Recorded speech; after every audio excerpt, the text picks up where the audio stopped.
Imagine एक ऐसी power जिसे तुम किसी की भी बॉडी में घुस के 5 सेकंड्स के लिए उसे जैसे चाहे वैसे कंट्रोल कर सको। इस एनिमे का मेन कैरेक्टर यू ऐसी ही एक पावर हासिल कर लेता है। यू एक नॉर्मल हाई स्कूल स्टूडेंट है जिसने सालों पहले अपने पेरेंट्स को खो दिया और अभी वो अपनी छोटी बहन आयुमी के साथ रहता है। उसके पास एक ऐसी सुपर नेचुरल एबिलिटी है जिससे वो बस किसी भी इंसान के बारे में सोच के ही उसकी पूरी बॉडी कंट्रोल कर सकता है। लेकिन साथ ही इस पावर का एक डिसएडवांटेज भी है। यू किसी भी इंसान की बॉडी के ऊपर सिर्फ और सिर्फ 5 सेकंड्स के लिए कंट्रोल पा सकता है और इन 5 सेकंड्स के बीच उसकी खुद की बॉडी पूरी तरह से अनकॉन्शियस हो जाएगी। यू चाहे तो इस पावर से वो सारे काम कर सकता है जो किसी ने कभी सपने में भी नहीं सोचे होंगे और वो ऐसा करता भी है। हमेशा यू अपने स्कूल में टॉप करता है, वो भी बिना कुछ पढ़े। जब भी उसे एग्जाम देना होता, यू क्लास के टॉपर्स की बॉडी पे कंट्रोल पाके उनके सारे आंसर्स कॉपी करके खुद लिख लिया करता। लिटरली इसी पावर के साथ यू हर एक एग्जाम में टॉप करता है और उसे पूरे जापान की एक हाई रैंक प्रेस्टिजियस यूनिवर्सिटी में एडमिशन लेने का मौका भी मिलता है। यू को एक एंट्रेंस एग्जाम देना पड़ता है और हर बार की तरह इस बार भी उसने अपने पावर के दम पे ये एग्जाम निकाल लिया। लेकिन इस बार चीजें वैसे नहीं होती जैसा उसने सोचा था। उसी स्कूल के स्टूडेंट काउंसिल प्रेसिडेंट को उस पर शक हो जाता है और यू को ऑफिस में बुलाया जाता है क्योंकि उसके ऊपर चीटिंग करने का इल्जाम लगा है। तो ये है तुम्हारी आंसर शीट और तुम्हें इसमें काफी अच्छे मार्क्स भी मिले हैं। अगर तुम सच में इतने इंटेलिजेंट हो तो प्रूव करो, इसी क्वेश्चन पेपर को दोबारा सॉल्व करो। क्या बकवास है, मुझे खुद को प्रूव करने की क्या जरूरत। और यू ये कह के जाने लगता है तो प्रेसिडेंट उसे कहता है कि सब प्रिंसिपल के कहने पर हो रहा है, अगर तुमने खुद को प्रूव नहीं किया तो निकाल दिए जाओगे। मजबूरी में यू को अब टेस्ट देना ही पड़ता है और क्योंकि उसे कुछ आता नहीं था तो उसने काउंसिल प्रेसिडेंट की बॉडी पे कंट्रोल लिया आंसर शीट देखने के लिए। लेकिन उस बंदे के हाथों में तो कुछ और ही होता है, जो देखिए गुस्से में यू पेपर ही फाड़ देता है। और ये सब करते हुए पीछे से एक लड़की यू को रिकॉर्ड कर रही थी और ये भी एक काउंसिल प्रेसिडेंट है लेकिन किसी और स्कूल से। और इस वक्त वो यू के बारे में सब जानती है क्योंकि काफी टाइम से तुम्हारी उस पर नजर रखी हुई थी कि वो किस तरह दूसरों की बॉडी पर कंट्रोल पाता है। क्या मजाक है, ये मैं थोड़ी ना हूँ। और पकड़े जाने के डर से यू गुस्से में वहाँ से भाग जाता है। तो लगता है कि अब मेरी बारी है। यू बचने के लिए बिना रुके बस भाग ही रहा होता है कि तभी आसपास बहुत सारी तोड़फोड़ होनी शुरू हो जाती है और कुछ देर बाद एकदम से ही वही चश्मे वाला लड़का उसके सामने आ गया और अगले ही सेकंड यू को हवा में उड़ा के दूर एक नदी में फेंक देता है। जिसके बाद जब यू पानी से बाहर आया तो वो लड़का उसके सामने ही खड़ा था। अबे ये था क्या? टेलीपोर्टेशन, मेरी पावर। मेरी स्पीड इतनी ज्यादा है कि मुझे भागते हुए कोई देख नहीं सकता, पर कई बार तो मैं खुद को भी ढंग से रोक नहीं पाता। हॉस्पिटल भी जाना पड़ा है मुझे इस एबिलिटी की वजह से। तो तुम मेरे साथ क्या करना चाहते हो? तभी वही लड़की तोमोरी भी वहाँ आती है और उसे बताती है कि इस दुनिया में तुम्हारी तरह और भी बहुत से लोग हैं जिनके पास स्पेशल पावर्स हैं। उन सबको एक अलग अकेडमी में रखा गया है और हम चाहते हैं कि तुम भी वहीं आओ। तोमोरी उसे बताती है कि तुम्हारी ये पावर्स हमेशा तुम्हारे पास नहीं रहेंगी, एक तरह से प्यूबर्टी की तरह ही होती है ये पावर्स, कुछ समय बाद खुद ही चली जाएगी। इसलिए हम चाहते हैं कि तुम हमारे अकेडमी में आओ, वहाँ तुम्हारे जैसे स्पेशल एबिलिटीज वाले और भी कई सारे स्टूडेंट्स हैं। वैसे भी कब तक इस तरह चीटिंग करोगे? यू गुस्से में उसे मार के कैमरा छीनने की कोशिश करता है लेकिन अचानक ही कहीं से उसे कुछ पंचेस पड़ते हैं। दरअसल ये है तोमोरी की पावर्स, इनविजिबल होना, और ये सिर्फ उसके लिए ही गायब हो सकती है जो इसका टारगेट होगा। जाने से पहले तोमोरी उसे कहती है कि हमें सच में तुम्हारी जरूरत है उन लोगों को रोकने के लिए जो अपनी पावर्स का गलत फायदा उठा रहे हैं, इसलिए तुम्हें हमें ज्वाइन करना होगा। जिसके बाद अब रात में यू जब घर आया तो उसकी बहन खाना बना रही होती है और अपने अंकल के जरिए उससे भी पता लग चुका है कि यू स्टार ओशियन एकेडमी में जाने वाला है और बहुत खुश होती है। असल में यार हुआ ये था कि सालों पहले यू के पेरेंट्स का डिवोर्स होने की वजह से उन्होंने अपने दोनों बच्चों को उनके अंकल के पास छोड़ दिया, इसलिए यू को उन दोनों से ही बहुत नफरत है। पर कहीं ना कहीं आयुमी अब भी अपनी मॉम से मिलना चाहती थी और बस यही सोचती रहती है कि कब वो उनसे मिलेगी। अगले दिन अब दोनों उस एकेडमी की तरफ से मिलने वाले एक नए अपार्टमेंट में शिफ्ट होते हैं। तोमोई और तकाजो भी उनकी हेल्प करने के लिए आए होते हैं और इसी बहाने तोमोई की आयुमी के साथ काफी अच्छी फ्रेंडशिप भी हो जाती है। काम खत्म होने पर वो लोग वापस चले जाते हैं और आयुमी यू से कहती है कि अगर हम दोनों का स्कूल पास में ही है तो क्यों ना हम दोनों साथ में चले। नहीं, हम ऐसा नहीं करने वाले, लोग इसे गलत समझेंगे। जिसके बाद अगली सुबह जब यू एकेडमी में आता है तो तोमोरी और वो चश्मे वाला लड़का तकाजो मिलता है। यू के पूछने पर वो बताते हैं कि ऐसा नहीं है कि यहाँ पर सबके पास ही पावर्स हैं। कुछ स्टूडेंट्स ने साइंस शो किया है एबिलिटीज होने का और कुछ के चांसेस है कि वो डेवलप कर सकते हैं। ये सबके सब यहाँ पर इसलिए लाए गए क्योंकि काफी टाइम पहले जिनके पास स्पेशल पावर्स हुआ करती थी उन पे एक्सपेरिमेंट्स हुआ करते थे। अगर गलती से भी कोई पकड़ा गया तो उसके साथ फिर क्या क्या होगा कोई भी नहीं जानता। यहाँ तक कि खुद तोमोरी का बड़ा भाई भी एक्सपोज होने की वजह से उन एक्सपेरिमेंट्स का शिकार हो चुका है। इसलिए ये एक नया सिस्टम बनाया गया है स्पेशल पावर्स वाले स्टूडेंट्स को प्रोटेक्ट करने के लिए। और यू को तोमोरी और तकाजो के साथ स्टूडेंट काउंसिल में रखा गया है जहाँ उनका मिशन है ऐसे लोगों को ढूंढना जिनके पास स्पेशल पावर्स हैं और उन्हें रोकना ताकि वो इन पावर्स का मिसयूज ना करें। मैं तुम लोगों के साथ क्यों आऊँ? क्योंकि इसके बदले तुम्हें पैसे भी मिलेंगे और हम भी ये बात जानते हैं कि तुम्हारी जेब इतनी फटी है कि तुम खुद के लिए ढंग का खाना भी अफोर्ड नहीं कर सकते। जिसके बाद यू अब अपनी नई क्लास में आता है जहाँ पर तकाजो और तोमोरी भी होते हैं। अबे ये दोनों भी इसी क्लास में है, क्या ही किस्मत है मेरी। यू तकाजो से पूछता है कि आखिर ये सीन चल क्या रहा है। तोमोरी तो अभी बस फर्स्ट ईयर में ही है तो वो प्रेसिडेंट कैसे बन गई? इसलिए क्योंकि यहाँ पर ग्रेड्स देख के चूज नहीं करते, हमारी एबिलिटीज के ऊपर डिपेंड करता है कि कौन कितना कैपेबल है। थोड़ी देर बाद लंच टाइम होने पर जब यू अपना लंच बॉक्स खोलता है तो अपनी गरीबी याद आ गई बेचारे को और जल्दी से छुपाते हुए तकाजो से कहता है कि मैं तो लंच लाया ही नहीं। ऐसा तो चलो कैंटीन चलते हैं, मैं भी नहीं लाया। दोनों जब वहाँ पहुँचते हैं तो काफी भीड़ लगी होती है तो तकाजो कहता है कि आप देखते जाओ मैं क्या करता हूँ और सैंडविचेस लेने के लिए अपनी पावर्स का यूज करता है, पर अपनी आदत से मजबूर स्पीड ही कंट्रोल नहीं कर पाता। भले ही काफी टूट फूट गया लेकिन सैंडविचेस मिल गई। ठीक तो है ना भाई तू? अरे हाँ कोई बड़ी बात नहीं, सही तो फटा है, तुम खाओ आराम से। जिसके बाद अब दोनों क्लास में आते हैं और तोमोरी आके उन्हें बताते हैं कि अब चलो वक्त आ चुका है काम पे लगने का। तीनों स्टूडेंट काउंसिल रूम में आते हैं जहाँ उनका ही एक साथी पानी में नहाया हुआ आके बस मैप के एक पॉइंट पर उंगली रख के चुपचाप चला जाता है। तकाजो बताता है कि हम में से ही एक है और उन लोगों को ढूंढने का काम करता है जिनके पास स्पेशल पावर्स हैं। अब वो लोग उस लड़के के पॉइंट की हुई जगह नानबा हाई स्कूल पहुंचते हैं एक ऐसे स्टूडेंट को ढूंढने जिसके पास फोटोग्राफी से रिलेटेड स्पेशल पावर्स हैं। और कुछ देर तक उस जगह पर घूमने के बाद तोमोरी को एक लड़के पे शक होता है, तो यू अपनी पावर से उस पर कंट्रोल पाके उसका बैग चेक करता है और उसके पास एक लड़के की फोटो थी बिना कपड़ों की। तो बताओगे जरा तुमने ये फोटो कैसे खींची? नहीं तुम गलत समझ रहे हो, मैंने तो बस ये खरीदी है। तो किससे खरीदी अब ये भी बता दो, नहीं तो इस लड़की तक ये फोटो पहुंच जाएगी। उस लड़के का नाम पता लगने पर तोमोरी उसके पास आई कहती है, अरे वाह, मैंने सोचा नहीं था कि दूसरों की ऐसी फोटोज खींचने वाला आर्चरी क्लब का कैप्टन होगा। शुरू में तो लड़का बस झूठी बोल रहा होता कि उसके पास ऐसे कोई पावर्स नहीं है और उसने फोटोज नहीं खींची, पर क्योंकि तोमोरी के पास सारे सबूत थे तो कुछ बचा नहीं छुपाने को। और पूछने पर वो बताता है कि मुझे तो बस थोड़े पैसे कमाने थे, मेरी मॉम हॉस्पिटल में है और मुझे पैसों की काफी जरूरत है। वो लड़का तोमोरी की भी एक बिना कपड़ों की फोटो निकाल के उसे डराने की कोशिश करता है, लेकिन तभी यू ने उसकी बॉडी पे कंट्रोल लेकर तोमोरी को वो फोटो वापस कर दिया। तोमोरी उसे समझाती है कि अगर ऐसी तुम अपनी पावर्स का यूज करते रहे तो जल्द ही उन साइंटिस्ट के टेस्ट सब्जेक्ट बन जाओगे। साफ सीधा बोलो तो तुम्हारी पूरी लाइफ बर्बाद, पैसे अच्छे काम करके भी कमाए जा सकते हैं। और वो लड़का भी आखिर में बात मान ही लेता है। तो क्या तुम लोग हमेशा ऐसा ही काम करते हो? हाँ, ताकि किसी और का हाल मेरे भाई जैसा ना हो। तो ऐसा क्या हुआ था उसके साथ? मैं कुछ भी छुपाना नहीं चाहती, तो चाहो तो हम कल चल सकते हैं उसे देखने। जिसके बाद सुबह जब वो लोग जाने के लिए निकल रहे होते हैं तो तकाजो उनके साथ नहीं आता, सिर्फ यू और तोमोरी ही जाते हैं। और थोड़ी देर तक साथ घूमने के बाद तोमोरी उसे बताने लगती है कैसे ये सब शुरू हुआ। दरअसल हुआ ये था कि उसके भाई ने सबसे पहले एबिलिटी अवेकन की थी और उनकी मॉम को भी ये बात अच्छे से पता थी। उसे सिंगिंग करने का काफी इंटरेस्ट था और जल्दी उसे एक बैंड के साथ परफॉर्म करने का मौका भी मिलने वाला था, लेकिन किसी वजह से उसकी मॉम ने उन दोनों का ही एक नए बोर्डिंग स्कूल में एडमिशन करा दिया। और तब से ही तोमोरी के साथ साथ उसके भाई के ऊपर भी एक्सपेरिमेंट्स होने शुरू हो गए और तोमोरी को अपने भाई से कभी मिलने का मौका भी नहीं दिया जाता। कुछ साइंटिस्ट उसे अपने फायदे के लिए यूज करने में लगे होते हैं और एक साल बाद काफी रिक्वेस्ट पर तोमोरी को उसके भाई से मिलने का मौका मिला, लेकिन अब बहुत देर हो चुकी थी। वो अपनी पूरी मेमोरीज खो चुका था। साथ ही उन साइंटिस्ट ने तोमोरी को भी कैद किया हुआ था अपने एक्सपेरिमेंट्स के लिए, पर किसी तरह अपने भाई के साथ वहां से भाग निकली। तो यू पूछता है कि आखिर कौन है वो जिसने तुम्हारे भाई की हेल्प की?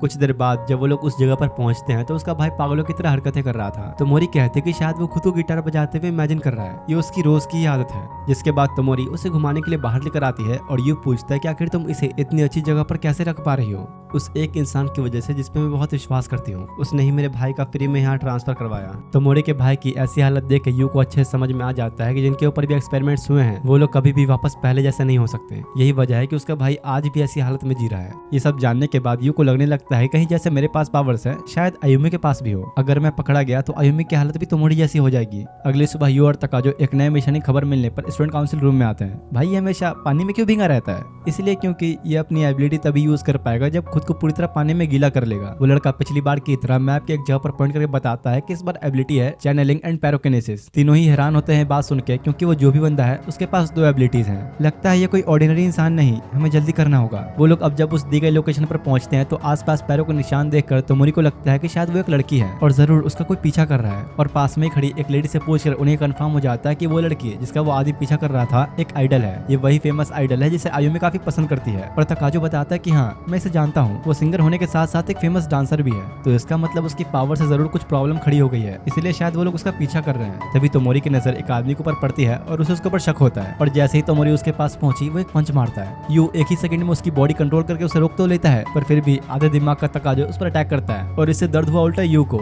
देखो, मैं बस अपने ऑर्डर्स फॉलो कर रहा था, मुझे कुछ नहीं पता।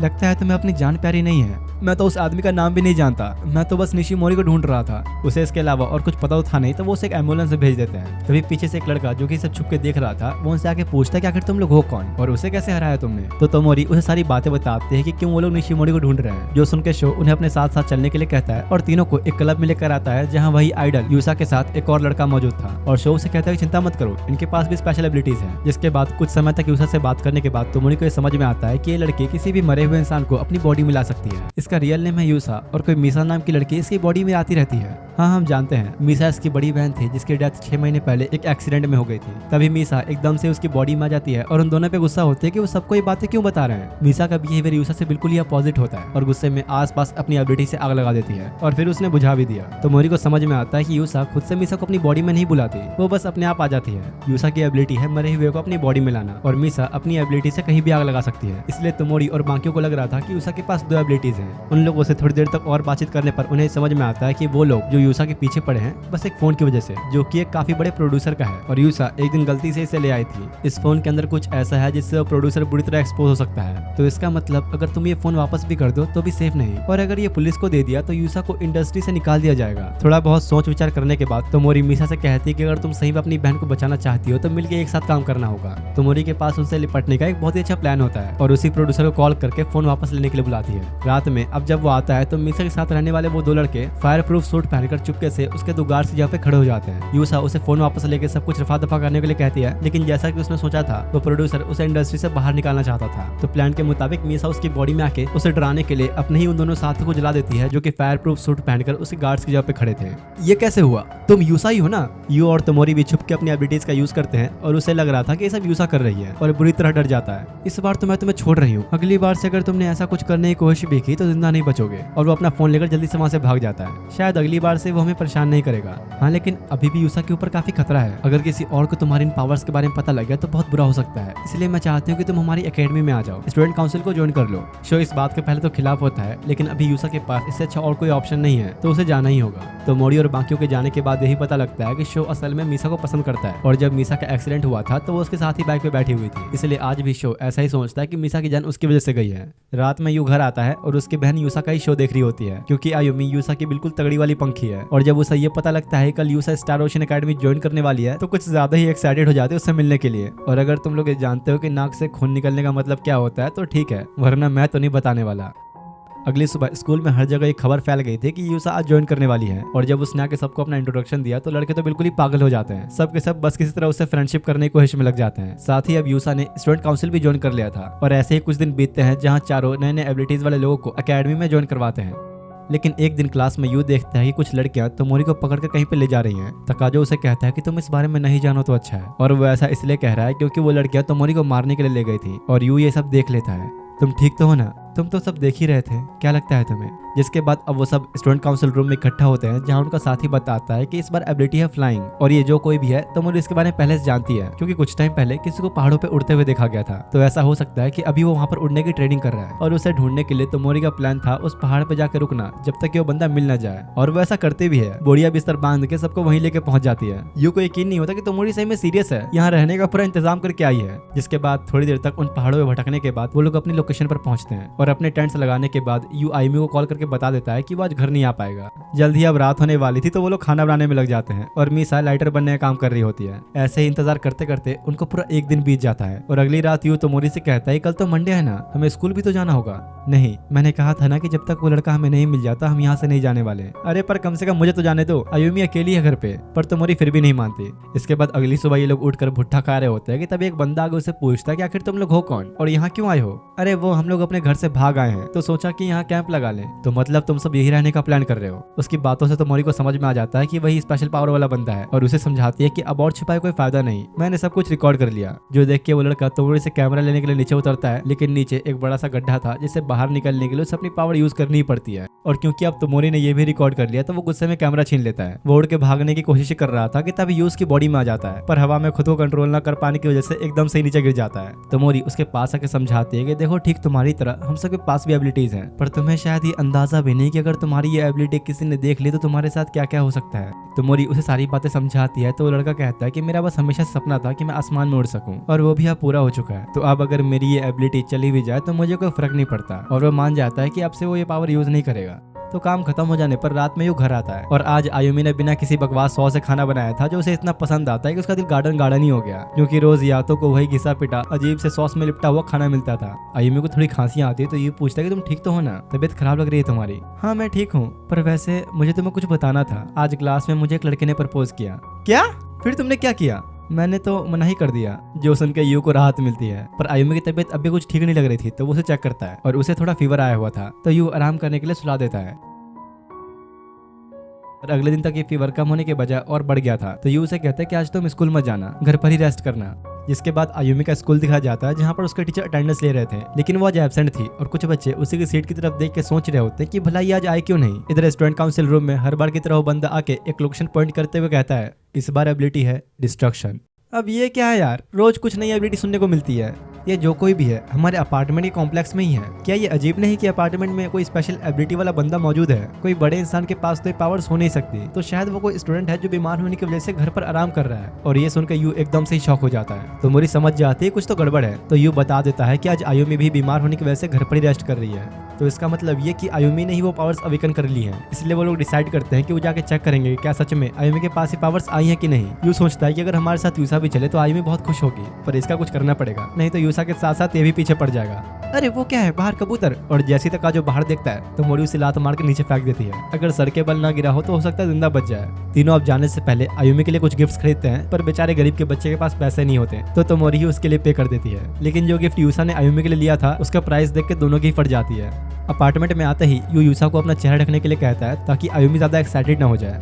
ठीक है, तुम लोग अभी यहीं रुको, मैं उसे बुलाता हूँ। यू देखता है कि अंदर पहले से ही आयुमी के कुछ फ्रेंड्स आए हुए थे। वो लोग यू को अपना इंट्रोडक्शन देते हैं और उसे पता लगता है कि ये वही लड़का है जिसने आयुमी को प्रपोज किया था। लेकिन वो तीसरी लड़की काफी शांत थी, कुछ भी नहीं कहती। उन लोगों के जाने के बाद तोमोरी और यूसा जैसे ही अंदर आए आयुमी उसे पहचान लेती है और उसके नाक से खून के फव्वारे छूटने लगते हैं। थोड़ी देर तक एक साथ टाइम बिताने के बाद कुछ काम आने की वजह से यूसा चली जाती है और बाद में आयुमी को तोमोरी और यू को इस तरह बच्चों की तरह हरकतें करते हुए देख के शक होता है कि कहीं तुम दोनों डेट तो नहीं कर रहे। अरे नहीं, तुम्हारे भाई जैसे इंटेलिजेंट और स्मार्ट पर्सन के लिए मैं कभी परफेक्ट नहीं बन पाऊंगी। यू समझ जाता है कि तोमोरी उसका मजाक उड़ा रही है। थोड़ी देर बाद जब यू आयुमी को सुला देता है तो तोमोरी बाहर आके उसे कहती है, देखो अभी तक हमें कुछ पता नहीं चला, लेकिन ऐसी डिस्ट्रक्टिव एबिलिटी को हम नजरअंदाज नहीं कर सकते। अगर कल उसकी तबीयत ठीक भी हो जाए फिर भी घर पर ही रखना उसे।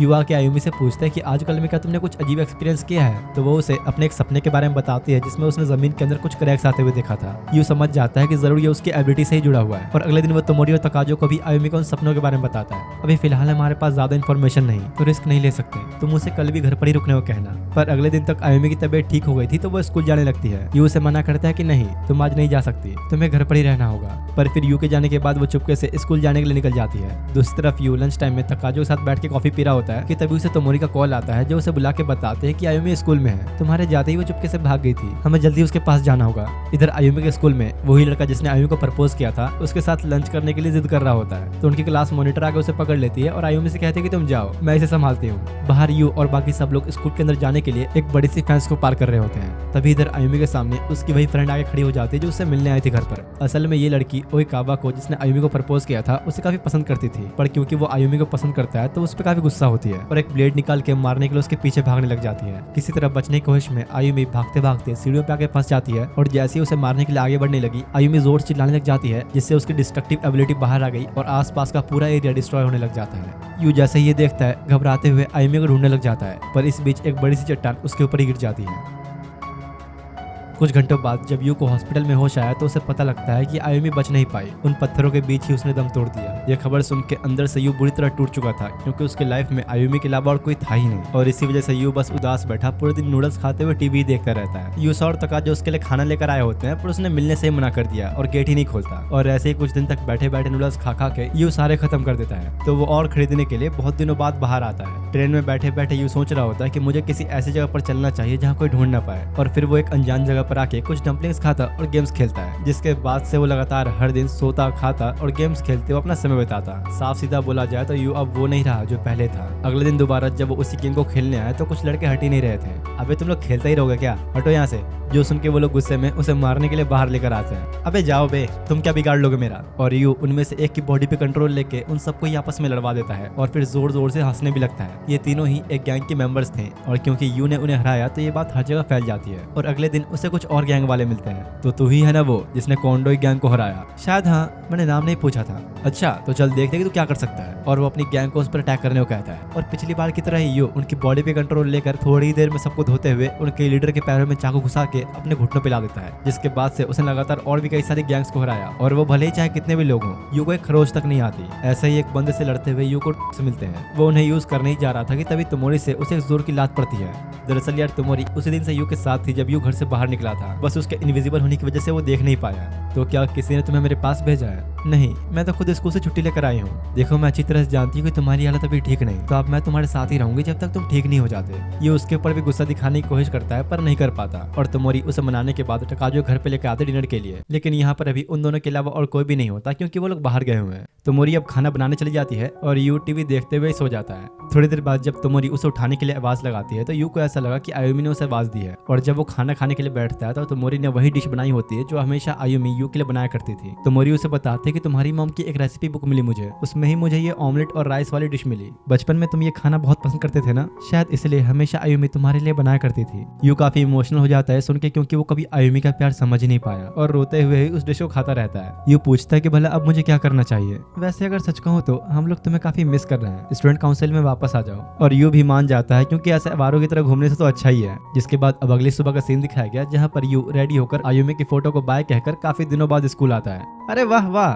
देखो तो कौन आया है। और यूसा को इस तरह यू से बात करता है, क्लास के बाकी बच्चे गुस्सा हो रहे होते हैं कि भाई ये उससे क्यों बात कर रही है। और उन सब की आपस में थोड़ी बहुत मस्ती भी चलती है जिससे यू का मूड थोड़ा ठीक हो जाता है। लंच का टाइम होने पर अब जब यू कैफेटेरिया में आता है तो काजुन उसके लिए पहले ही खाना लेकर रखा हुआ था। भाई इसे कहते हैं असली मर्द। सर फट गया, लेकिन क्या ही फर्क पड़ता है। दोनों बैठ के खाना खा ही रहे होते हैं कि तभी एकदम से तोमोरी का कॉल आता है और उन्हें इमरजेंसी का बहाना देते हुए जल्दी से ऑफिस में बुलाती है। तोमोरी उन्हें बताती कि आज कोई मिशन नहीं, मेरे पास 2 टिकट है जैंट कॉन्सर्ट की और मैं कल यहाँ जाना चाहती हूँ, तो अब बताओ कौन चलेगा मेरे साथ। यूसा को जाने में कोई इंटरेस्ट नहीं होता और तकाजो यूसा के अलावा और किसी का फैन नहीं, तो वो भी नहीं जाएगा। आखिर में बचता है यू, जिसका साफ मतलब ये कि यू तोमोरी के साथ डेट पे जाएगा। अगली सुबह अब यू जाने के लिए रेडी होने लगता है और काफी सारे कपड़े बदल बदल कर देख रहा होता है कि उस पे कौन सा सूट कर रहा है। जाने से पहले वो आयुमी की फोटो से बाय कहता है और तोमोरी से मिलने पहुंचता है, जहां वो दोनों अब कॉन्सर्ट की तरफ जाने लगते हैं। ये पूछता है कि इतनी जल्दी आने का क्या मतलब, अभी तो कॉन्सर्ट स्टार्ट भी नहीं हुआ होगा। दोनों के पास अभी काफी टाइम बचा था तो यू तोमोरी के साथ शॉपिंग करने चला जाता है और थोड़ी देर तक घूमने फिरने के बाद जब वो लोग कॉन्सर्ट में पहुंचते हैं तो यू को काफी अजीब फीलिंग आती है। मुझे ऐसा क्यों लग रहा है कि मैंने पहले भी सुना है, पर मैं तो इसे पहली बार सुन रहा हूँ। तभी अचानक उसे पास्ट की कुछ मेमोरीज याद आने पर यू बहुत जोर से चिल्ला देता है। जिसके बाद अब सीन शिफ्ट होता है सीधा यू के पास्ट में, जहां यू और आयुमी एक फैसिलिटी के अंदर होते हैं। इस जगह पर उन सभी पे एक्सपेरिमेंट्स होते थे जिनके पास यू की तरह ही सुपर नेचुरल एबिलिटीज थी। और यहाँ इन दोनों की बातों से पता लगता है कि यू और आयुमी का एक बड़ा भाई भी है। उसके पास अब तक की सबसे ज्यादा पावरफुल एबिलिटी है जो है टाइम ट्रेवल। इसलिए साइंटिस्ट ने उसे एक स्पेशल चैम्बर में बंद करके रखा हुआ है जहाँ उसकी आंखों पर पट्टी लगी हुई है ताकि वो अपनी पावर्स यूज न कर सके। खाना खाते हुए यू आयुमी से कहता है कि मैं तो अभी सेफ हूँ, क्योंकि इन लोगों को लगता है कि मेरी एबिलिटी है बस दूसरों की बॉडी में 5 सेकंड्स के लिए एंटर करना, इन्हें मेरी रियल एबिलिटी के बारे में पता नहीं लगना चाहिए। तभी एक बंदा यू के पीछे वाली टेबल पे आके बैठ जाता है और यार ये वही है जो स्टूडेंट काउंसिल रूम में भिंगा हुआ करता था और सबकी लोकेशन बताता था, कुमागामी। लेकिन फिलहाल यू उसे नहीं जानता। उन लोगों की आपस में बस इसलिए जान पहचान है क्योंकि कुमागामी और बाकी कुछ स्टूडेंट्स मिलकर यू के भाई को किसी तरह छुड़ाना चाहते हैं ताकि वो टाइम ट्रेवल करके पास्ट में जाए और उन्हें पकड़े जाने से बचा ले। कुमागामी यू को एक सीक्रेट इन्फॉर्मेशन देता है जिससे वो अपनी भाई तक पहुंच सके। ऐसे ही रोज उन लोगों के ऊपर काफी सारे टेस्ट होते हैं, लेकिन एक दिन उन्हें किसी भी तरह के एक्सपेरिमेंट के लिए बुलाया नहीं जाता और अचानक कुछ गार्ड्स आके बिना कुछ बोले आयुमी को ले जाने लगते हैं। यू रोकने की काफी कोशिश करता है पर वो लोग उसे बेहोश कर देते हैं। पर आयुमी को ले जाने के थोड़ी देर बाद ही पूरी बिल्डिंग अजीब तरीके से हिलने लगती है। यू को भी होश आ जाता है और रूम से बाहर निकलने की कोशिश करता है आयुमी को ढूंढने के लिए। तभी कहीं से खून में लिपटा हुआ एक साइंटिस्ट आके उसे बाहर निकालता है और बताता है कि आयुमी की पावर्स की वजह से पूरा डी ब्लॉक बर्बाद हो चुका है, तुम्हें जल्दी उसे बचाना होगा। ऐसी डिस्ट्रक्टिव एबिलिटी की वजह से वो लोग तुम्हारी बहन को मारना चाहते हैं और मैं अभी ये अच्छी तरह से जानता हूँ कि तुम्हारी रियल पावर्स क्या है, तुम उसका यूज करके अपनी बहन को बचा सकते हो। यू आप बिना टाइम वेस्ट किए सबसे पहले कुमागामी के प्लान के अनुसार उस बंदे की बॉडी में जाता है जिसके पास टेलीपैथी की पावर्स हैं, जिस वजह से अब खुद उसके पास भी टेलीपैथी की एबिलिटी आ जाती है। और यार यही है अपने यू की रियल पावर्स, वो दूसरों की बॉडी में जाके उन्हें कंट्रोल करने के साथ साथ उनकी एबिलिटी भी ले सकता है। टेलीपैथी की वजह से यू को अपने भाई की आवाज सुना देती है और उसकी लोकेशन का भी पता लग जाता है। लेकिन तभी अचानक ही आसपास एक अजीब सी गैस रिलीज होने लग जाती है। यू को समझ नहीं आता कि वो क्या करे, पर तभी उसका ही एक साथी शिचिनो आके यू से कहता है कि तुम जल्दी से मेरी एबिलिटी ले लो, यही हमारा आखिरी मौका है। यू भी ऐसा ही करता है और उसकी एबिलिटी लेकर दीवार पार करके दूसरी साइड चला गया और उस तरफ कुछ गार्ड्स आके शिचिनो को जान से मार देते हैं। प्लीज तुम लोग मुझे माफ कर देना, तुम्हारी कुर्बानी जाया नहीं जाएगी, मेरा भाई सबको बचा सकता है। यू अब चलना शुरू करता है और काफी सारी दीवारों को पार करने के बाद फाइनली अपने भाई के पास पहुंच जाता है और जल्दी से उसकी आंखों पर लगी पट्टियां खोल देता है। मेरा काम बस यहीं तक था, बाकी सब तुम पे है मेरे भाई। और तभी गार्ड्स वहां आके यू को गोली मार देते हैं। प्रेजेंट में यू एकदम से घबराते हुए उठता है और अभी वो एक हॉस्पिटल में है। कॉन्सर्ट में यू बेहोश हो गया था तो मोरी उसे यहाँ लेकर आ गई। मैंने भी कुछ देखा और ऐसा लगता है कि जैसे मेरा कोई बड़ा भाई भी था। मुझे यकीन है कि मेरे और आयुमी के अलावा जरूर हमारे साथ कोई और था। तभी कुमागामी आके कहता है तो तुम्हें याद आ ही गया। तो मोरी उसे पहचान नहीं पाती तो कुमागामी अपने बालों को नीचे करके दिखाता है, अरे वाटर बॉय तुम वैसे काफी क्यूट लगते हो बिना बालों के। यू को भी याद आ जाता है कि अभी कुछ देर पहले उसने इसी को देखा था तो अपने भाई के बारे में पूछता है। देखो शांत हो जाओ, मैं इसलिए ही यहाँ पर आया हूँ, हम तुम्हारी बहन को भी बचाएंगे। मरे हुए को कैसे बचाओगे तुम? तो कुमागामी उसे कहता है कि तुम्हारे भाई शिनोसुके की पावर से मुमकिन है, हम उसे अभी भी बचा सकते हैं। ये नाम सुनते ही तोमोरी हैरान होते हुए यू से पूछती कि सही में तुम शिनोसुके के भाई हो? लगते तो नहीं उसके जैसे। कुमागामी यू को अपने साथ चलने के लिए कहता है तो तोमोरी उसे कहती है कि मैं भी चलूंगी तुम्हारे साथ, मुझे भी उससे मिलना है। पर भला तुम उसे कैसे जानती हो? इसलिए क्योंकि ये वही है जिसने मेरे भाई को उस जगह से बचाया था। जिसके बाद कुमागामी दोनों को अपने साथ कार से एक जंगल में लाता है और वो लोग एक अंडरग्राउंड केव जैसी जगह में एंटर करते हैं। जंगल के बीचों बीच भला ये क्या जगह है? एक लेबोरेटरी सुपरनेचुरल पावर्स को स्टडी करने के लिए।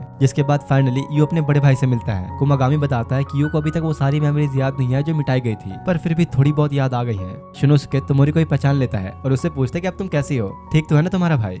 क्या तुम अपने बड़े भाई के गले नहीं लगना चाहोगे? अभी नहीं, बहुत कंफ्यूजन हो रही है मुझे, तो लगता है कि मुझे अब पूरी कहानी समझानी पड़ेगी। जिसके बाद अब सीन शिफ्ट होता है उस टाइम में जब शिनोसुके पास्ट में आया था, 3 साल पीछे, जब आयुमी और यू छोटे से बच्चे हुआ करते थे। मतलब कि शिनोसुके के पास अब 3 साल है सब कुछ चेंज करने के लिए, नहीं तो उसके बाद वो सब फिर से पकड़े जाएंगे। तो अब शिनोसुके फ्यूचर चेंज करने के लिए कुमागामी और उसके दोस्तों से फ्रेंडशिप करता है और उसे सब कुछ समझाता है कि कैसे उन्होंने फ्यूचर में प्रॉमिस किया था सबको बचाने का। और हाँ, मैं बता दूं कि इस टाइम पर कुमागामी और बाकी सभी के पास स्पेशल पावर्स आ चुकी हैं। उसकी सारी बातों को समझने के बाद कुमागामी शिनोसुके को अपनी गैंग के पास ले जाता है और उन्हें बताता है कि इस लड़के के पास टाइम ट्रेवल करने की पावर्स है और ये हमें बचाने के लिए फ्यूचर से आया है। शिचिनो को उसकी बातों पर यकीन नहीं हो रहा होता तो शिनोसुके सबके नाम बताने के साथ साथ उनकी पावर्स के बारे में भी सब कुछ बता देता है। जैसे कि शिचिनो के पास किसी भी ऑब्जेक्ट के आर पार जाने की पावर्स हैं, मिडोकी के पास हिप्नोटिज्म की पावर्स हैं और आखिर में मेडोमारी के पास किसी की मेमोरीज को मिटाने की पावर्स हैं, लेकिन वो उसका यूज तभी कर सकता है जब उसका टारगेट उसके टच में होगा। ये सब सुनने के बाद उन्हें शिनोसुके पर पूरा यकीन हो जाता है और फिर शिनोसुके उन्हें सारी बातें बताता है कि फ्यूचर में उन लोगों के साथ क्या क्या होने वाला है। जिसके बाद से वो लोग अपना मिशन शुरू करते हैं और वो पांचों उन सभी बच्चों को इकट्ठा करते हैं जिनके पास स्पेशल पावर्स हैं। शिनोसुके का प्लान था सबके साथ मिलकर उन साइंटिस्ट की बैंड बजाना, लेकिन क्योंकि उस टाइम वो लोग सब बच्चे ही थे तो उन साइंटिस्ट से बच नहीं पाते। शिनोसुके ने कई बार ऐसे ही पास्ट में आकर सबको इकट्ठा करके उनसे फाइट करने की कोशिश की, पर फिर भी कुछ नहीं बदला। वो बार बार पास्ट में जाकर सबको बचाने के लिए कुछ न कुछ नए नए तरीके अपनाता है, लेकिन इसका कोई भी फायदा नहीं होता क्योंकि आखिर में रिजल्ट हर बार सेम ही निकलता है। और साथ ही इतना ज्यादा टाइम ट्रैवल करने की वजह से यू की आंखें कमजोर हो रही थी। अगर वो ऐसे ही बार बार टाइम ट्रैवल करता रहा तो बहुत जल्द अंधा हो जाएगा और फिर कभी भी अपनी पावर्स यूज नहीं कर पाएगा। शिनोसुके एक बार फिर से पास्ट में आता है जहाँ कुमागामी उसे समझाता है कि हम लोग उनसे जीत नहीं सकते, इससे अच्छा ये होगा कि हम इन सब बच्चों को कहीं पे छुपा दें। कुमागामी की इस बात पर जब शिनोसुके अच्छे सोचता है तो उसे एक आइडिया आता है और वो डिसाइड करता है कि हम एक स्कूल बनाएंगे जहाँ ये बच्चे पढ़ेंगे। ये पावर्स कुछ टाइम बाद तो खुद ब खुद चले ही जाएगी, तो हम उन सभी स्पेशल पावर्स वाले बच्चों को अपने स्कूल में रख के बचा सकते हैं। लेकिन ये करने के लिए एक बार फिर से शिनोसुके को पास्ट में जाना होगा और शायद ऐसा करने पर वो अपनी आंखों की रोशनी भी खो दे, पर फिर भी उसे करना तो था ही, तो अब दोबारा पास्ट में जाता है और फिर होता वही है जो उसने सोचा था। शिनोसुके ने अपनी आंखों की रोशनी खो दी, जिसके बाद वो सबके साथ मिलकर एक स्कूल ओपन करता है जहाँ स्पेशल पावर्स वाले सारे बच्चे रह सकते हैं और उसका ये प्लान काफी सक्सेसफुल भी हुआ। जिसके बाद फिर शिनोसुके कुमागामी से आयुमी और यू की सारी मेमोरीज मिटाने को कहता है, वरना अगर वो उनके साथ रहेगा तो ये सब चीजें ढंग से ऑपरेट नहीं कर पाएगा। इसलिए वो चाहता था कि आयुमी और यू उसे भूल जाएं और उससे दूर रहें। साथ ही शिनोसुके कुमागामी से एक बड़ी ऑर्गेनाइजेशन बनाने के लिए कहता है जिसके अंडर में जापान में और भी कई सारे स्कूल्स बनाए जाएंगे जहाँ स्पेशल एबिलिटीज वाले बच्चे फ्रीली रह सके। शिनोसुके चाहता था कि कुमागामी और उसके बाकी दोस्त सब सीक्रेटली ऑपरेट करें, तो कुमागामी अपनी आइडेंटिटी छुपाने के लिए चेहरे को बालों के नीचे ढक लेता है। और यार यही वजह थी कि हमेशा कुमागामी खुद को गीला करके रखता था ताकि उसका चेहरा हमेशा बालों के नीचे छुपा रहे। और फिर शिनोसुके की बात मानकर वो ऐसा ही करता है। मेडामोरी के जरिए यू और आयुमी की शिनोसुके से रिलेटेड सारी यादें मिटवा देता है और यही थी अब तक की पूरी कहानी।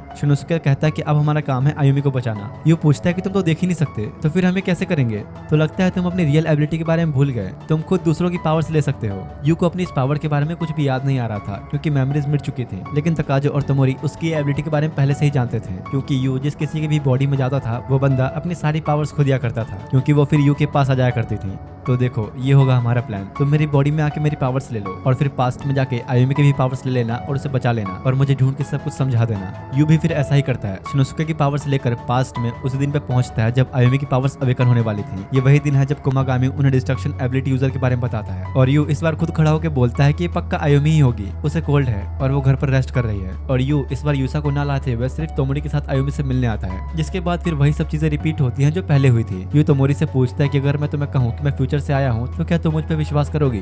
हाँ क्यों नहीं, मैं विश्वास कर लूंगी। तो यू अब उसे सारी बातें बता देता है कि कैसे आयुमी की डेथ होने वाली है उसी के स्कूल में। तुम्हें चिंता करने की कोई बात नहीं, स्टूडेंट काउंसिल तुम्हारी पूरी हेल्प करेगा। रात में जब आयुमी सो रही होती है तो यू उसकी बॉडी में जाके उसकी सारी पावर्स ले लेता है और उसके ठीक 2 दिन बाद जिस दिन आयुमी की डेथ होने वाली थी तोमोरी, यूसा और तकाजो तीनों आते हैं मिशन को अंजाम देने के लिए। और तकाजो टीचर के भेष में होता है ताकि ताकि उसे कोई पहचान न सके। यू स्कूल के अंदर जाके एक कबर्ड के अंदर छुप के बैठ जाता है और उन तीनों के आने का कोई भी फायदा नहीं होता क्योंकि तोमोरी और यूसा कुछ स्टूडेंट्स के बीच फंस जाते हैं और तकाजो को एक असली टीचर पकड़ लेता है और पिछली बार की तरह सब चीजें रिपीट होती हैं। वो लड़की आयुमी को मारने के लिए फिर से ब्लेड निकालती है और उसे भगाकर पिछली बार की तरह फिर से उस जगह पर लेकर आती है जहाँ पर रास्ता बंद था। जैसे ही वो उसे मारने के लिए आगे बढ़ती है, यू वहाँ आ जाता है और आयुमी की पावर्स का यूज करके उसे डरा देता है ताकि वो फिर से कभी ऐसा कुछ करने की कोशिश न करे, जिसका मतलब कि फाइनली आयुमी अब बच गई। यू अब उसे लेकर घर जाने लगा और काफी खुश होता है। तभी रास्ते में कुमागामी और मिडोकी उसके सामने आ जाते हैं। तो तुम आ ही गए, क्या मतलब तुम मुझे पहले से जानते हो?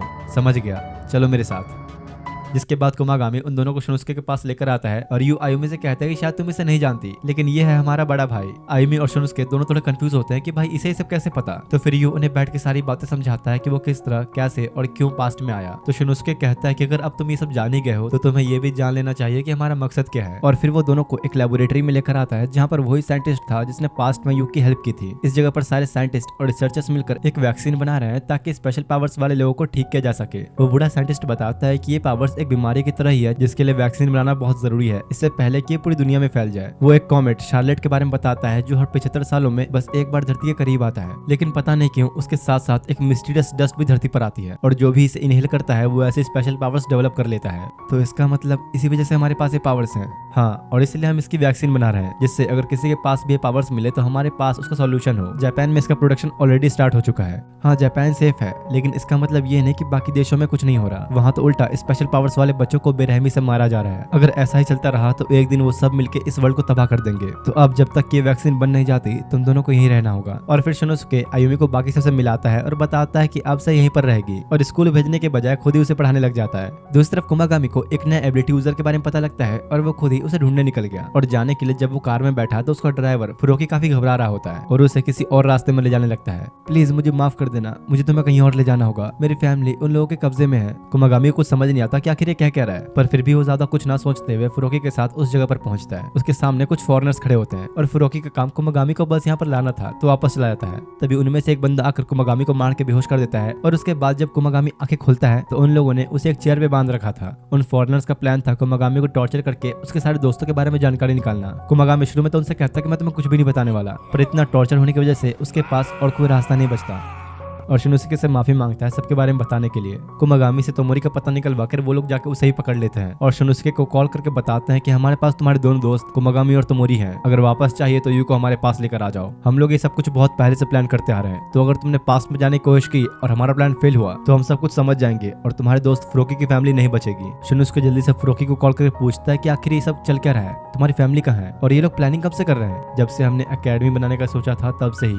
शिनोसुके अब जल्दी से ये बात अपने बाकी दोस्तों को बताते हुए कहता है गलती मेरी ही थी, मैं जानता था कि फुरोकी की फैमिली भी है पर फिर भी मैंने उसे ज्वाइन करने दिया। उन सब के पास अबयू को भेजने के अलावा और कोई दूसरा रास्ता नहीं होता। तो शिनोसुके अबयू को सारी बातें बताता है और कहता है कि तुम्हें वहां जाकर उनकी एबिलिटीज लेनी होगी और क्योंकि वो लोग तुम्हें जिंदा पकड़ना चाहते हैं तो मारेंगे नहीं। अगर कुछ भी गड़बड़ हुई तो तुम पास्ट में इसी टाइम में वापस चले आना। यू बहुत परेशान हो जाते कि मैं भला ये सब कैसे करूंगा, जिससे आयुमी वाली डिस्ट्रक्टिव एबिलिटी बाहर आने लगती है। शिनोसुके समझाता है कि अब सब तुम्हारे ऊपर ही है, तुम्हें ये करना ही होगा। इसके बाद फुरोकी यू को उसी जगह पर लेकर आता है जहाँ पर दो लोग उसका ऑलरेडी इंतजार कर रहे थे और अपने वादे के मुताबिक फुरोकी को उस अपार्टमेंट की चाबी दे देता है जहाँ पर अभी उसकी फैमिली है। यू उन दोनों की बॉडी में जाकर चेक करता है तो उसे ना ही कोई वेपन और ना ही कोई एबिलिटी मिलती है और इससे पहले कि अब यू कुछ सोच पाता है कि उसे क्या करना चाहिए, एक लड़की ऊपर से आके उसकी आंख में चाकू मार देती है और यू अब चाह के भी पास्ट में वापस नहीं जा सकता। साथ ही वो अपनी डिस्ट्रक्टिव एबिलिटी भी यूज नहीं कर सकता क्योंकि कुमागामी और तोमोरी बेसमेंट में ही है। वो लड़की यू के कुछ करने से पहले फिर से उस पर चाकू मारती है जिससे वो अपना कंट्रोल खो देता है और यू की डिस्ट्रक्टिव एबिलिटी बाहर आ गई। धीरे धीरे आसपास सब कुछ टूटना शुरू हो गया और देखते ही देखते पूरी बिल्डिंग डिस्ट्रॉय हो जाती है। शिनोसुके और बाकी लोग दूर से सब देख रहे थे और बिल्डिंग के टूटते ही जल्दी से उसके पास आके यू को ढूंढते हैं जो कि अभी जिंदा था और उठा के एक सेफ जगह पे ले जाते हैं। तभी शिनोसुके की नजर कुमागामी के ऊपर पड़ती है जहाँ बड़े बड़े रॉड्स उसके आर पार हो गए थे। उसने खुद की जान देके तोमोरी को बचा लिया था और कुमागामी को इस तरह देख के शिनोसुके अंदर से बिल्कुल ही टूट जाता है। जिसके बाद अगले सीन में यू की आंखें खुलती है जहाँ वो इस वक्त एक हॉस्पिटल में है। उसे फिर से अब वही सब चीजें याद आने लगती है और काफी घबरा जाता है। तो सुचिनो उसे एक इंजेक्शन दे देता है और बताता है कि 2 दिन हो गए तुम्हारी सर्जरी को, तुम 2 दिनों से बेहोश पड़े थे। तभी मेडोमारी और मिडोकी भी वहाँ आते हैं और तब यू को पता लगता है कि कुमागामी ने तोमोरी की जान बचा ली पर वो खुद को नहीं बचा पाया। ये सब तुम्हारी गलती है, तुम्हारा खुद के ऊपर कंट्रोल नहीं था और जान उसकी गई। हाँ तुम सही हो, ये मेरी ही गलती है। तो क्या ये सब हमारे साथ हमेशा होगा? फिलहाल तो हमने उन फॉरेनर्स की मेमोरीज मिटा दी हैं, पर क्या पता है फ्यूचर में तुम्हारे पीछे कोई और पड़ जाए। तीनों जाने लगते हैं और यू उनसे शिनोसुके के बारे में पूछता है और शिचिनो को इससे बहुत ही गुस्सा आता है, तो दोनों उसे रोकते हुए बताते हैं कि कुमागामी तुम्हारे भाई का एक बहुत ही अच्छा दोस्त था, इसी वजह से वो अब काफी उदास है और अंदर से टूट चुका है। जिसके बाद आयुमी, तकाजो और यूसा उससे मिलने आते हैं और तब यू को आयुमी से पता लगता है कि आज उसका बर्थडे है। उसे खुद ही ये बात याद नहीं थी और फिर यू शिनोसुके से मिलने आता है, जहाँ उसके भाई की हालत अभी वैसी ही हो गई है जैसी आयुमी के जाने पर खुद यू की हो गई थी। अब जल्द ही दूसरी कंट्रीज के टेररिस्ट जापान में आएंगे। अब तो हमारे साथ कुमागामी भी नहीं, पता नहीं हमारा क्या होगा। और यू भी उसकी बातों को जवाब नहीं दे पाता। जिसके बाद वो जब अपने रूम में आता है तो तोमोरी भी वहीं होती है। उसके पूछने पर यू बताता है कि आगे और भी लोग जापान में मेरे पीछे आएंगे और मैं किसी को भी खोना नहीं चाहता। काश मेरे पास कोई रास्ता होता इन सबको रोकने का। हाँ, वैसे एक रास्ता तो है। तुम्हारे भाई की लैब में साइंटिस्ट ने फ्यूचर के लिए वैक्सीन बना ली है, तो अगर तुम चाहो तो ये सब एक बार में खत्म कर सकते हो, लेकिन इसके लिए तुम्हें पूरे वर्ल्ड के हर एक इंसान की एबिलिटी लेनी होगी। ये काफी रिस्की भी होगा। क्या होगा जब हजारों लोगों की एबिलिटीज तुम्हारे अंदर समा जाएंगी? शायद तुम एक मॉन्स्टर भी बन जाओ। तुम ऐसी पावर हासिल कर लोगे जो पूरी ह्यूमन एग्जिस्टेंस को खत्म कर सकता है, लेकिन इसमें बहुत ही खतरा है। तुम्हें नहीं करना चाहिए। मैं तैयार हूँ, अगर इससे हमारी जिंदगी नॉर्मल हो सकती है तो मैं करूंगा। हाँ, पर तुम इसमें अपनी जान भी खो सकते हो। यू फिर भी इसके लिए रेडी होता है और कहता है कि अगर यही एक तरीका है तुम्हें और बाकी सबको बचाने का तो मैं तैयार हूँ, क्योंकि मैं तुमसे प्यार करता हूँ। इसका क्या मतलब? रोमांटिक वे में तो नहीं बोल रहे?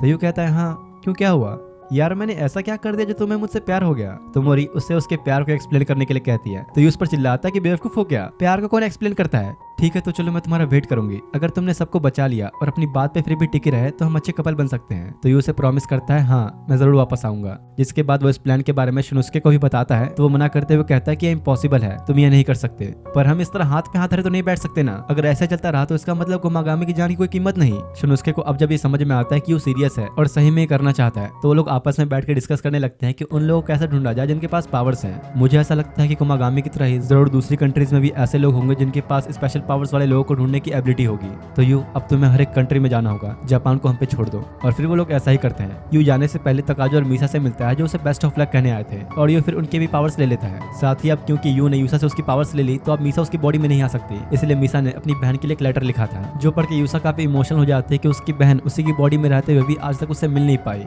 अब रात में यू सामान पैक करके निकल ही रहा होता है कि तभी तोमोरी मिलने आती है, और उसने यू के लिए एक छोटी सी बुक बनाई थी जिसमें बाहर की कंट्रीज में यूज होने वाले सारे इंपॉर्टेंट वर्ड्स लिखे थे। और यू को न चाहते हुए भी दिल में पत्थर रख के अपने जाने मन को बाय कहना ही पड़ता है।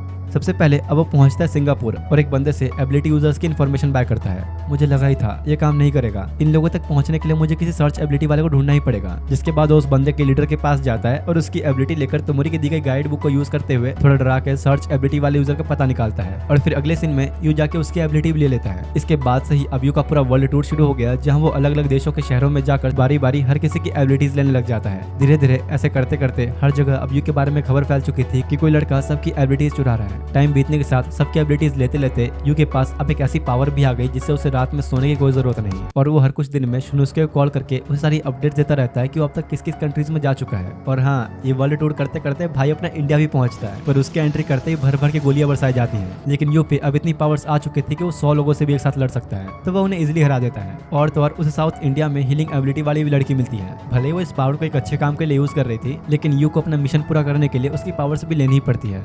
तो अब अगर मैं चाहूँ तो अपनी आंखों को हील करके पास्ट में जाकर कुमागामी को बचा सकता हूँ, लेकिन नहीं, मुझे नहीं करना चाहिए। मैंने तोमोरी से वादा किया है। कुछ दिन बाद जब यू किसी और कंट्री के एक होटल में होता है, तो इतने सारे लोगों के पावर्स लेने की वजह से वो खुद को कंट्रोल नहीं कर पाता, और उसकी डिस्ट्रक्टिव एबिलिटी की वजह से पूरी बिल्डिंग टूट जाती है। यहाँ तक कि यू इतना पागल हो जाता है कि आम लोगों पर भी अटैक्स करने वाला होता है, पर किसी तरह होश में आके वो खुद को कंट्रोल करता है। उसकी हालत अब दिन ब दिन इतनी ज्यादा बिगड़ने लगी थी कि यू धीरे धीरे हर चीज भूलने लग जाता है। कुछ देर के लिए तो वो ये तक भूल जाता है कि आखिर वो यहाँ पर कर क्या रहा है। लेकिन जैसे ही उसकी नजर तोमोरी की दी हुई उस छोटी सी ट्रांसलेशन बुक पर जाती है, तो उसे ये सब याद आ जाता है कि वो यहाँ क्यों आया है। लेकिन यू अब तोमोरी के बारे में सब कुछ भूल चुका था। उसको ये याद ही नहीं कि वो लड़की कौन थी जिसने उसको ये बुक दिया। लेकिन इसके बावजूद भी यू अलग अलग कंट्रीज में जाना जारी रखता है, कभी रशिया, कभी स्वीडन, कभी इंग्लैंड। यू बिना रुके सबकी पावर्स लेता ही जाता है, जिस वजह से उसकी मेमोरीज इरेज होने के साथ साथ बिहेवियर इतना अजीब हो जाता है कि जैसे वो पागल ही हो गया। एरिजोना के रेगिस्तानों में यू कुछ लोगों को उठाकर ले जा रहा होता है, पर वो इतना थक चुका था कि नीचे ही गिर जाता है। ये कैसी फीलिंग है? मेरे पास तो अब ऐसी ताकत आ चुकी है कि मैं चाहूँ तो पूरे वर्ल्ड में राज कर सकता हूँ। सकता हूँ, कोई मुझे रोक नहीं सकता। यू की मेमोरीज मिटने के साथ उसका बिहेवियर भी पूरी तरह से चेंज हो रहा था, पर सिर्फ तोमोरी की दी गई वो बुक ही थी जिसने उसकी यादों को अब तक संभाल के रखा हुआ है। यू की ताकतें तो अब इतनी बढ़ जाती हैं कि लाइक वो एक इमॉर्टल ही बन चुका है, कोई भी उसे मार नहीं सकता। और फाइनली सबकी पावर्स लेने के बाद यू आखिर में पहुंचता है बीजिंग, जहां उसे सिर्फ एक आखिरी शख्स की एबिलिटी लेनी है। और जो हालत हो गई है बेचारे की वो तो तुम देख ही सकते हो। उसे अकेले में देख के एक बंदा पीछे से उस पर तीर से अटैक करता है और यू इतना थक चुका था कि खुद को बचा भी नहीं पाता। तभी कहीं से एक लड़की उसकी हेल्प करने के लिए आ जाती है और सामने खड़ी हो जाती है यू को बचाने के लिए। अरे बच्चे, तुम्हें पता भी ये है कौन, चाहे जो भी हो, पर तुम इसे चोट नहीं पहुंचा सकते। वो लड़की सामने से हट ही नहीं रही होती है तो बंदा उस पर भी तीर चला देता है, पर यू उसे बचा लेता है। और यही है वो आखिरी लड़की जिसके पास स्पेशल एबिलिटी है। यू उसकी एबिलिटी भी लेकर उसे वापस जाने को कहता है, पर वो नहीं मानती, फिर भी यू उसे भेज ही देता है। आखिरकार ये काम खत्म हुआ, मुझे घर जाना चाहिए। और तभी वो बंदा मौका देख के दोबारा से यू को तीर मार देता है, जिससे वो नीचे गिर गया। लेकिन इतने में ही ऊपर से एक हेलीकॉप्टर आता है जिसमें शुनुस्के अपने बाकी साथियों के साथ यू को लेने के लिए आया होता है। और फाइनली अब यू का काम खत्म हुआ। अगले सीन में उसे एक हॉस्पिटल में दिखाया जाता है जहाँ उसकी आंख खुलती है और तोमोरी उसके सामने ही बैठी थी। फाइनली तुम उठ गए, अपना वादा पूरा कर ही दिया तुमने। ये क्या कह रही हो, और तुम हो कौन? तोमोरी ये सुनकर थोड़ी शॉक होती है, पर फिर कहते हैं कि हाँ, ये तो होना ही था। तुम्हारे अंदर हजारों लोगों की एबिलिटीज जो थी। मेरा नाम है तोमोरी, तुम्हारी गर्लफ्रेंड, लेकिन मुझे तो तुम्हारे बारे में कुछ ऐसा याद नहीं। तो तोमोरी उसे फिर सब कुछ बताते हैं कि कैसे वो दोनों मिले थे और यू बाहरी कंट्रीज में क्यों गया था। और भले ही अभी यू को कुछ याद ना हो, पर फिर भी तोमोरी खुश थी कि वो वापस आ चुका है। और इसी हैप्पी एंडिंग के साथ ये एनीमे यहीं पर एंड होता है। बाकी तुम लोग को ये एनीमे कैसा लगा जरूर बताना। और हाँ यार, लाइक कर दिया करो, भले ही वीडियोस टाइम पे नहीं आती, पर फिर भी यार कर दिया करो। बाकी सब्सक्राइब करना मत भूलना। मिलते हैं नेक्स्ट वीडियो में, तब तक के लिए थैंक्स फॉर वॉचिंग।